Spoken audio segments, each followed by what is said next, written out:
How are you all? I hope you all are fine. So today we are going to discuss five static quiz question. हम today शायद environment start हो रहा है. हमने अभी तक economy का काफी section cover किया है. पूरा तो नहीं हुआ है लेकिन कुछ aspect है जो touch हुए हैं. I hope ये लोग again से economy के question put करेंगे तो we will discuss again and थोड़ा सा और revision हो जाएगा.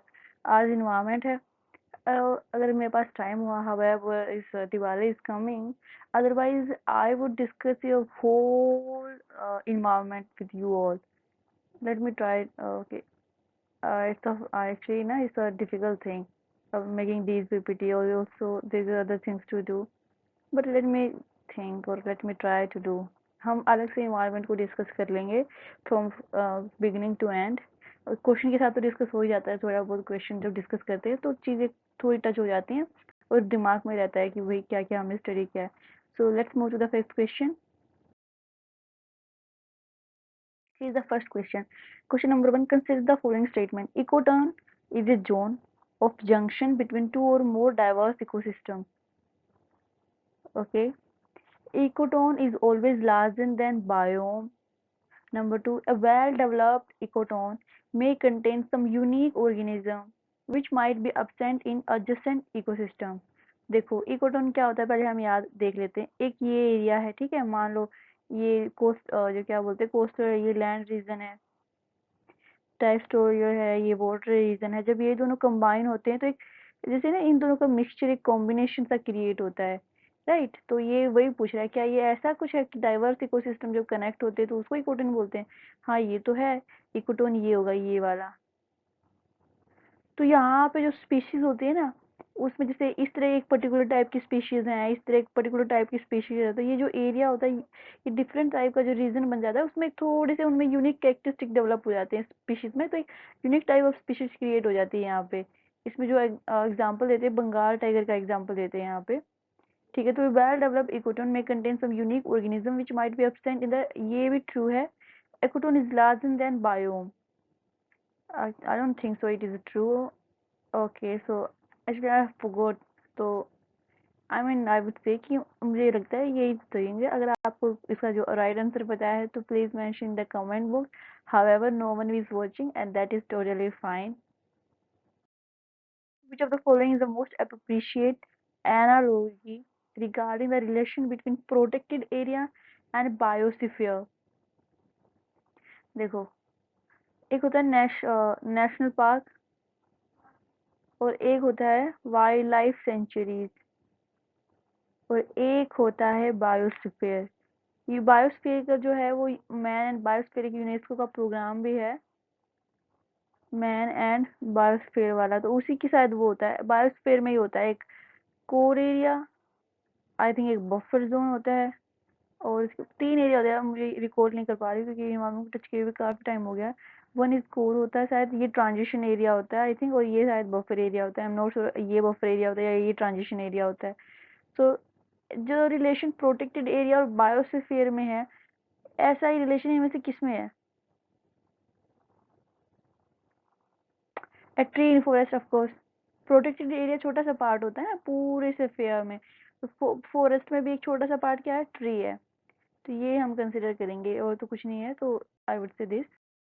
बस consider the following statement regarding ecotone. फिर से इकोटोन की बात होगी. इकोटोन लगता है बहुत इंपॉर्टेंट है. A well developed ecotone contains some organisms which are entirely different from that of the adjoining community. ये तो अभी हमने डिस्कस किया है फर्स्ट वाले क्वेश्चन में, ठीक है. True. Mangrove forest represent an eco, that is true. Actually I was, मैं ना ये एग्जांपल देने की सोची थी, मैंने बंगाल टाइगर का दिया.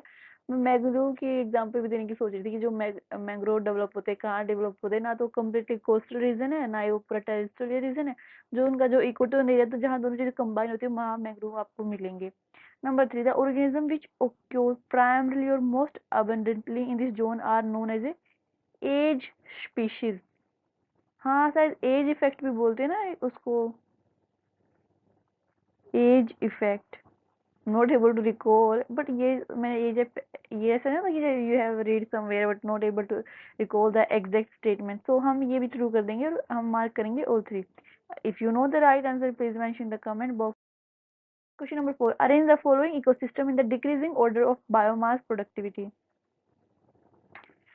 ओके, बायोमास जो प्रोडक्टिविटी है, ये ग्राम जो पर मीटर स्क्वायर पर ईयर की बात हो रही है, एक साल में पर मीटर स्क्वायर में यहाँ का जो प्रोडक्टिविटी है वो कितनी होगी।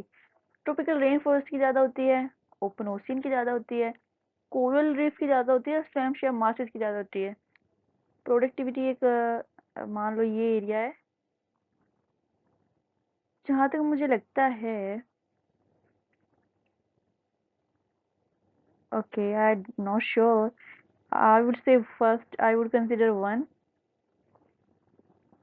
then I would consider 4, this one, 4, then I would consider 3, and then I would consider 2। तो मैं हम ये कंसिडर करेंगे आई विश की ठीक हो कभी तो ठीक हो। Consider the following statement, an ecological नीचे, नीचे मतलब जहाँ पे एक पर्टिकुलर जो आपका हैबिटेट और फंक्शनिंग है उसको बोलते हैं शायद नीचे। इज यूनिक इकोलॉजिकल नीचे इज यूनिक फंक्शनल रोल, हाँ जो आपका फंक्शनल रोल है, और the place of species in an ecosystem, of course यही मैं कह रही थी, एक स्पीशीज का जो प्लेस वो एंड उसका जो फंक्शनल रोल है वो यूनिक होता है सबके लिए। तो नीचे हो गया, no two species then this species and this species have exact identical niche, of course ये तो हो सकता है कि दोनों का फंक्शनल रोल भी सेम ही हो और दोनों का क्या हो वो भी हो, मुझे तो लगता है कि सेम नहीं होगा, बाकी देखते हैं। So how many of the above statement are incorrect, तो हम मार्क करेंगे डी। क्वेश्चन नंबर 1, ओनली 2 ही हमने कहा था, ये हमने स्टेटमेंट 2 इज हमें श्योर नहीं था तो हमने इसको कर दिया, तो इन्होंने भी ये क्या कहा है, इनकरेक्ट है ये वाली।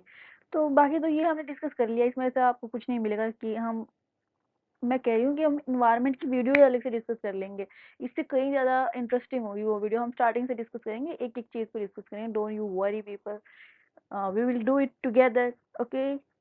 और उसमें आप अपना टाइम थोड़ा क्या कर सकते हैं आप उसमें थोड़ा जैसे मैं कहती हूँ ना कि usually do not waste your time here if you can do और बेटर समथिंग बाय योरसेल्फ, तो उसमें आई थिंक आप कर सकते हैं, क्योंकि इन्वायरमेंट एक, मुझे खुद इतना लंबा टाइम लगा इन्वायरमेंट को अंडरस्टैंड करने में वैसे अभी तक पूरा अंडरस्टैंड हुआ भी नहीं है।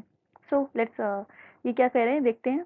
तो कुछ नहीं कहा कि भाई जो अलग हो, वही कह रहे हैं कि दो अलग अलग डाइवर्स इकोसिस्टम जब मिलते हैं तो उनका जो ये चीज होती है इसी को क्या बोलेंगे, उनका जो जंक्शन पॉइंट है उसी को क्या, इकोटोन डेवलप होता है वहां पे कुछ ऐसी स्पीशीज भी डेवलप हो जाती हैं जो, मान लो यहाँ पे एक पर्टिकुलर स्पीशीज रहती है, यहाँ पे भी एक पर्टिकुलर स्पीशीज रहती है, और ये जो एरिया है दोनों एरिया का कॉम्बिनेशन है, तो वो स्पीशीज यहाँ पे आ रही है, तो वक्त के साथ उनमें काफी तरह के चेंजेस हो जाते हैं, क्योंकि ये एरिया भी तो चेंज हो गया है, तो इसलिए यहाँ पे कुछ यूनिक ऑर्गेनिज्म डेवलप हो जाते हैं, तो ये याद रखेंगे इकोटोन के बारे में। तो यही था इसमें, देयर वाज नथिंग, बायो मास से बड़े नहीं होते इकोटोन, ये थोड़ा याद रखने वाली बात है, इन्होंने यही लिखा हुआ है, कुछ ऐसा नहीं लिखा हुआ है। देखो ये भी नॉर्मल सी बात है, इसमें क्या, वही लॉजिक वोजिक क्या ही लगा था, कौन सी साइंस लग रही थी, यहाँ पे रॉकेट साइंस बोलते हैं व्हाट है रॉकेट, इसका मतलब रॉकेट साइंस में तो बड़ी साइंस होती है, तभी रॉकेट साइंस नाम यूज करते हैं लोग। बायोस्फीयर क्या है, the part of the earth, okay, in which living organism exist और विच सपोर्ट लाइफ, तो याद रखेंगे बायोस्फीयर अर्थ का पार्ट है जहाँ पे लिविंग ऑर्गेनिज्म रहते हैं, लाइफ को सपोर्ट करते हैं। हम याद रखें कि हम बायोस्फीयर रिजर्व के बारे में बात नहीं कर रहे हैं, ओके। वैसे मैंने बायोस्फीयर रिजर्व ही सोचा था उसको एक पल के लिए। प्रोटेक्टेड एरिया क्या है, जस्ट लाइक एन कोई सी लार्ज इकोसिस्टम की तरह ये सिग्निफिकेंट पार्ट होते हैं बायोस्फीयर के, that establish is to protect, मान लो किसी फ्लोरा को प्रोटेक्ट करना है हमें, फोना को प्रोटेक्ट करना है, उनके हैबिटेट को प्रोटेक्ट करना, तो हम क्या कर देते हैं, उनको प्रोटेक्टेड एरिया डिक्लेयर कर देते हैं। तो ये इन्होंने कहा कि ये मोस्ट एनालॉग, ये एनालॉगी है सबसे, इसमें क्या है वो करें, मैं वही कह रही हूँ कि हम इन्वायरमेंट की जो डायरेक्ट है ना वही डिस्कस कर लेंगे, ये इससे कुछ होता तो है नहीं इनके पास। ये मैंने भी ऑल 3 कहा था, चलो इन्वायरमेंट के तो क्वेश्चन ठीक है, तसल्ली हुई कि इसलिए बेसिक तो याद आ ही रहा है। देखो टू और मोर, ये मैंग्रोव भी उसका उसका एग्जांपल है इकोटोन का, मैरीन एंड टेरेस्ट्रियल इकोसिस्टम। इसके अलावा अगर आप एग्जांपल देखेंगे तो एस्चुरीज पे क्या है, इकोटोन का एग्जांपल है, रिवर बैंक भी क्या है, इकोटोन का ही एग्जांपल है, ग्रासलैंड भी क्या है, इकोटोन का ही एग्जांपल है।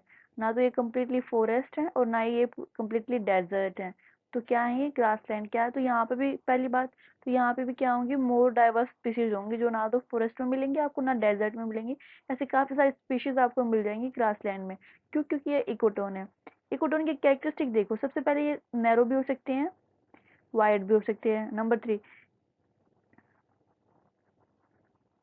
ये जोन ऑफ टेंशन है होता है इनमें, क्योंकि ये एक सिस्टम है, दूसरा एक सिस्टम है, दोनों कनेक्टेड है, तो यहाँ पे एक इकोटोन बन गया है, तो जोन ऑफ टेंशन भी होता है। यहाँ पे कुछ ऐसी जो सम यूनिक और इंटायरली डिफरेंट ऑर्गेनिज्म भी क्या हो जाते हैं, वक्त के साथ पैदा हो जाते हैं।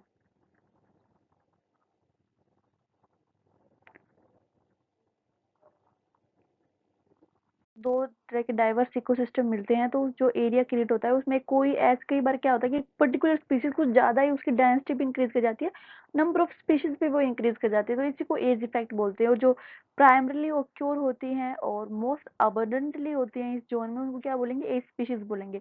जैसे कि अगर आप फॉरेस्ट और डेजर्ट को मिलाएंगे ना, वहाँ पे क्या क्रिएट होंगे, शायद ग्रास लैंड क्रिएट होती है, और वहाँ पे जो एज स्पीशीज कौन सी हो जाती है, बर्ड्स की species, number of species create हो जाती हैं, और इनकी जो डेंसिटी भी होती है वो भी बहुत ज़्यादा, तो ये क्या है, एट स्पीशीज है उस इकोसिस्टम में, इकोटोन बोलेंगे उसको।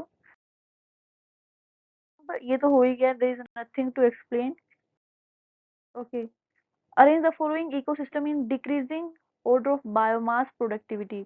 अच्छा, डिक्रीजिंग बोला था इन्होंने, और मैंने ये किया था, आई थिंक ये वाला गलत तो मेरा ये भी था, शायद मैंने डिक्रीजिंग ऑर्डर में ही किया था अपने हिसाब से तो। पर ये है, सबसे पहले क्या होता है 4, फिर 1, फिर 3, एंड ये 2, ये तो थोड़ा सा गड़बड़ हो गया। तो इन्होंने ये ना काफी इंपॉर्टेंट होता है, ये प्रीवियस क्वेश्चन पेपर में आया भी हुआ है कि जो सबसे ज्यादा बायोमास की जो प्रोडक्टिविटी है, प्रोडक्टिविटी किस में ज्यादा होती है, स्वैम्प्स या मार्शेस, स्वैम्प या मार्शेस में होती है। क्यों? शायद ये इकोटोन होते हैं इसलिए इनकी इतनी ज्यादा प्रोडक्टिविटी है, हाई प्रोडक्टिविटी है, नंबर 1। दूसरे नंबर पे किसकी प्रोडक्टिविटी ज्यादा होती है, terrestrial ecosystem, tropical rain forest की। ओके, नंबर 3 पे किसकी होगी, कोरल्स, एंड नंबर 4 पे एल्गल बेड्स। ओके, 5 पे river estuaries. Okay, temperate forest, उसके बाद कल्टीवेटेड लैंड, फिर टुंड्रास, टुंड्रास के बाद ओपन ओशियंस की आती है, ओपन ओशियन के बाद फिर एक ही बचा डेजर्ट। तो हम याद रखेंगे swamps and marshes, tropical rain forest, coral reef, ये जो एल्गल बेड्स, रिवर एस्चुरीज, फिर उसके बाद temperate forest, cultivated land, tundras, then ocean, then desert, ये याद रखिए। ओह! ये भी सही था। That is very nice, I am very impressed by myself. एक गलत हो गया, कोई बात नहीं। ये क्या है, नीचे क्या होता है, यूनिक फंक्शनल रोल होता है, ये तो हमने देखा है। Place of species in ecosystem, that was right. जितने भी biological, physical and chemical factor होते हैं जो स्पीशीज को नीड्स होते हैं सर्वाइवल के लिए, हेल्थी स्टे करने के लिए एंड रिप्रोड्यूस करने के लिए, उसे क्या बोलेंगे, नीचे। जितने चाहे बायोलॉजिकल आप बात कर लें, आप फिजिकल बात कर ले या फिर केमिकल बात कर ले, जब एक स्पीसीज को जितने बायोलॉजिकल, फिजिकल या केमिकल फैक्टर की जरूरत होती है सरवाइव करने के लिए, हेल्थी रहने के लिए, रिप्रोड्यूस रहने के लिए, क्या बोलेंगे उसको, नीचे बोलेंगे। ओके, नीचे क्या है, यूनिक फॉर स्पीशीज होता है, हर स्पीशीज के लिए यूनिक होता है, which mean no two species have exact identical niche. Niche play an important role in conservation of organism. Number 8, if we have to conserve species in its native habitat, we should have knowledge about the nature requirement of the species and should ensure that all requirement of its nature is let's discuss। देखिए, बहुत ही छोटी video है, that is very impressive छोटी video. सबसे पहले हम बात करते हैं नीचे की बात, एक यूनिक फंक्शनल रोल और एक जो हैबिटेट होता है उसको क्या बोलेंगे, नीचे बोलेंगे। मान लो ये स्पीशीज है एक्स, इस स्पीशीज को जितने बायोलॉजिकली, केमिकली या फिजिकली जो इस फैक्टर की जरूरत होती है हेल्थी रहने के लिए, रिप्रोड्यूस करने के लिए, उसके हम क्या बोलेंगे, नीचे बोलते हैं। और हर स्पीशीज के लिए जो ये नीचे होता है क्या होता है, यूनिक होता है। मान लो अब भाई अगर ह्यूमन की बात करें तो हम क्या पता लगाएंगे कि भाई ह्यूमन को हेल्थी रहने के लिए क्या है, रिप्रोड्यूस करने के लिए किस किस फैक्टर्स की रिक्वायरमेंट है, और भी वर्किंग के लिए किस किस फैक्टर की रिक्वायरमेंट है, तो वो उसको बेसिकली हम नीचे बोलते हैं, ताकि हम किसी अगर स्पीशीज को प्रोटेक्ट भी करना चाहते हैं तो उस हिसाब से स्टेप ले सकें। नंबर 1 ये क्वेश्चन डिस्कस किया। जब हम प्रोडक्टिविटी की बात करें तो सबसे ज़्यादा प्रोडक्टिविटी किसकी थी? सैमसन मार्शेस की फर्स्ट पे, फिर बात थी ट्रॉपिकल रेन फॉरेस्ट, थर्ड पे कौन थे? थर्ड पे बताइए, I think coral reef was there, फिर एल्गल बैट्स, फिर river estuaries, then there was ये temperate forest, after that there was ये जो cultivated lands, then there was I think temperate ये जो टुंड्रा रीजन वाले थे, उसके बाद ओशियन एंड देन डेजर्ट। तो ये हमें याद रखना था। इकोटोन देखा, जब दो डाइवर्स इकोसिस्टम आके ऐसे कंबाइन होते हैं तो एक वो क्रिएट करते हैं, इकोटोन एरिया क्रिएट करते हैं। यहाँ पे कई बार है ना एक डिफरेंट टाइप ऑफ ऑर्गेनिज्म, ये जो स्पीशीज है वो ग्रो करती है, तो completely different from other two जो ये होते हैं इकोसिस्टम होते हैं। ऑफ कोर्स यहाँ पे एज इफेक्ट भी होता है, यानी कि कोई पर्टिकुलर नंबर ऑफ स्पीशीज क्या हो जाती है, ग्रो कर जाती है, एक उनकी पॉपुलर डेंसिटी भी हाई हो जाती है, उसको एज इफेक्ट बोलते हैं। और जो स्पीशीज इसमें इस तरह से ग्रो करती है, प्राइमरी स्पीशीज होती है जो अबंडेंट में होती है, उसको क्या बोलेंगे? एज स्पीशीज बोलेंगे। जैसे बर्ड की स्पीशीज होती हैं जो फॉरेस्ट एंड ये डेजर्ट कंबाइन होते हैं, जो इकोटोन बनाते हैं, वहाँ पे बर्ड की स्पीशीज कौन सी स्पीशीज होती है? ए स्पीशीज होती है। इकोटोन के बारे में बात किया, ये भी हो गया। इसके अलावा कुछ था ऐसा जो हम डिस्कस कर सकते हैं? I don't think so there was something else to discuss. Thank you so much, people.